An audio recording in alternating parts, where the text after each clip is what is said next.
इंदौर में हत्या की एक सनसनीखेज घटना सामने आई, जहां फिल्म दृश्यम के स्टाइल में गर्लफ्रेंड के भाई की गोली मारकर हत्या कर दी और अपना गुनाह छुपाने के लिए शव को नाले के किनारे दफना दिया।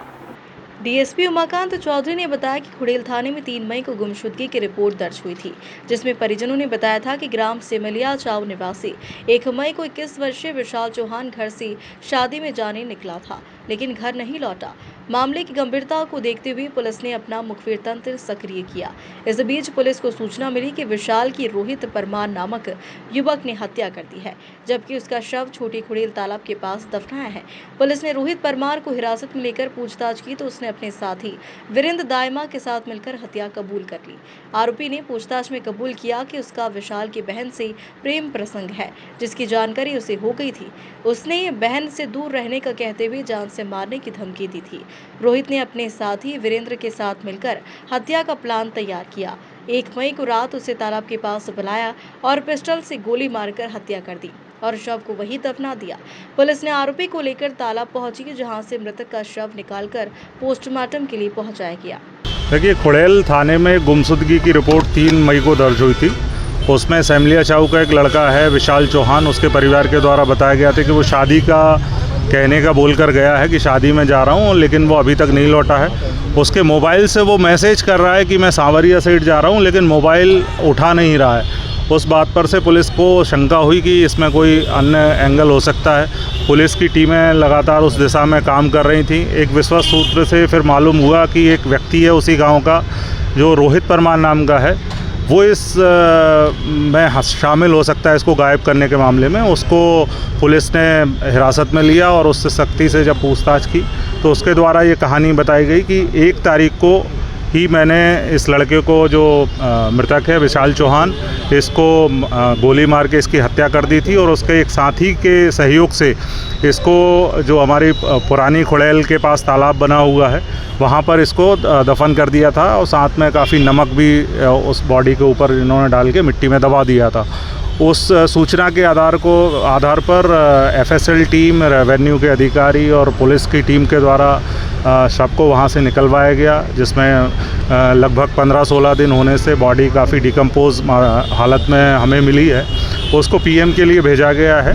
पीएम और एफएसएल की जांच के उपरांत ये पता चलेगा कि इसकी मृत्यु कैसे हुई है। जो आरोपी है उसने जो बताई है कि गोली मारने से हुई है, उसमें पता चलेगा। प्राथमिक तौर पे जब इसकी कहानी के हिसाब से इसने बताया कि 1 तारीख को मैंने उसको गोली मार दी थी और 2 तारीख को उसके ही मोबाइल से उसके घर वालों को उसने मैसेज किया कि मैं सांवरिया साइड जा रहा हूँ। फिल्म दृश्यम की तर्ज पर इसने ये भी किया कि पुलिस या अन्य एजेंसी को ये भ्रम हो जाए कि ये जिंदा है, तो इसके लिए इसके मोबाइल को लेके खुद भी सांवरिया साइड गया और वहाँ जाने के बाद इसने मोबाइल को बीच में बंद किया। फिर 1-2 दिन बाद फिर इसने उसी मोबाइल से घर वालों को मैसेज किया कि मैं कहीं और जा रहा हूँ, मुझे ढूंढा ना जाए। इस प्रकार से इसने गुमराह करने की कोशिश की है।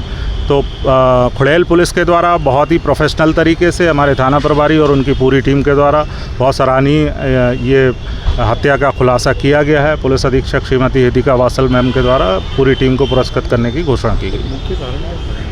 इसमें जो मृतक है उसकी बहन से इस आरोपी का कहना है कि उसके संबंध थे, वो मिलने में ये रोड़ा बनता था, धमकी देता था और पैसे की मांग भी करता था। पर ये अभी आरोपी के द्वारा कही गई बातें हैं, इनको पुलिस विवेचना में वेरीफाई किया जा रहा है। उसके बाद जो भी आगे तथ्य आएंगे आपको अवगत कराएंगे। पिस्टल कहाँ से लेके आया था? कोई अपराधी? इसके दोस्त से ही इसने बताया कि उसकी सहायता से इसने पिस्टल ली है। अभी पिस्टल को भी इसकी निशानदेही पे सर्च किया जा रहा है और तालाब में फेंकना इसने बताया है। तो आगे जो भी चीज़ें आएंगी उसके हिसाब से इसमें कोई भी शामिल है इसके साथ? इसमें अभी तक जो जानकारी है, इसमें चूँकि ये और इसके दोस्त ने प्राथमिक तौर पे जिस दिन हत्या की थी उस दिन शव को गाड़ने में इसका काम हुआ था। इसके बाद जब इंदौर में बारिश हुई तो इनको लगा कहीं शव ऊपर ना आ जाए, लोगों को दिख ना जाए, तो इन्होंने 2 लड़कों को पैसे दिए जो आसपास के क्षेत्र के ही थे और उन लड़कों के माध्यम से फिर से यहाँ जाके काफ़ी मात्रा में नमक बॉडी के ऊपर डाला और फिर से उसको दबाया। तो इस प्रकार से इसमें अभी तक 4 आरोपी पुलिस के द्वारा अभी पता लगाए गए हैं और एक जो मुख्य आरोपी है उसकी गिरफ्तारी कर ली गई है। बाकी आरोपियों की तलाश के लिए हमारी टीमें रवाना हुई हैं, शीघ्र ही उनको गिरफ्तार कर लिया जाएगा। इसने 40,000 रुपये का बताया कि मैंने 40,000 दे के 2 लड़कों को इसके लिए सहयोग लिया था। आरोपी ने पुलिस को गुमराह करने के लिए मृतक के मोबाइल से परिजन को मैसेज कर सावरिया सेठ जाने की बात कही। फिर खुद मोबाइल लेकर सावरिया सेठ भी गया ताकि मोबाइल की लोकेशन वहीं की निकली।